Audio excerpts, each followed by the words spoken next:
at a time where there's no shortage of people making predictions. People of all races and backgrounds. Most of us can sense that something big is on the horizon. We're just not entirely sure what it is. People are predicting everything from World War III to an alien invasion. It's also very important to note that many people are making predictions based on their own fears and their own personal and even financial goals. They have to make sure that their markets are aligned with a future that coincides with their business goals. And there's also people with particular interests and even obsessions on social media that are attempting to bend everyone's opinion towards those type of things. At the end of the day, even the best prediction is still only a guess. But if you're a truly intelligent person with a fair amount of life experience and intuition and the strength to be honest with yourself, you might be able to read the writing on the wall a little bit more clearly than others. Even more clearly than other intelligent people in some cases. Which brings me to the point of tonight's program. I am going to share with you where I predict these troubled times are headed. I won't even be long. It's actually very short and very simple. What's going to happen is the U.S. government is going to abolish all anti-black policy, granting all blacks full protected rights under the Constitution, along with a robust federal reparations package for foundational black Americans. I know that may sound far-fetched, but it's not.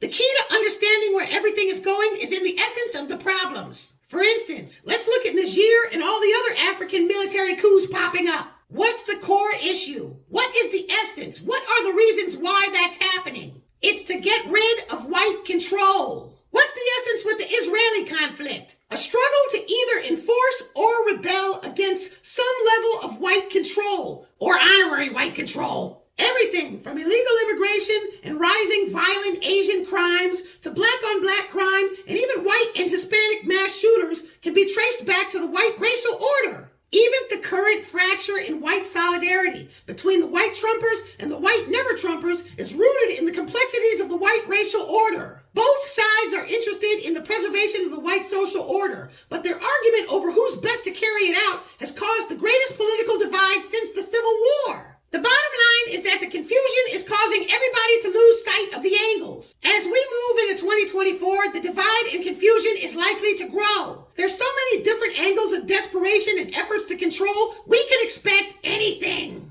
I believe the two main factors in America being forced to have to make this decision will be economics and moral superiority. White supremacy struggling to preserve itself will force America into supporting all types of immoral activities, even more than usual, both domestic and overseas. These activities will drain what little is left of America's moral standing in the world. It's already starting with Israel. Over the course of this decade, the confusion in our society and instability in our global image will begin to affect investments. My guess is they're probably not even going to let it get that far. America is simply too big to fail. It can't afford a scorched earth policy where white supremacy is concerned. In order to protect the world economy, we will be forced to morally reassert ourselves in the world by ending the white racial caste system in America.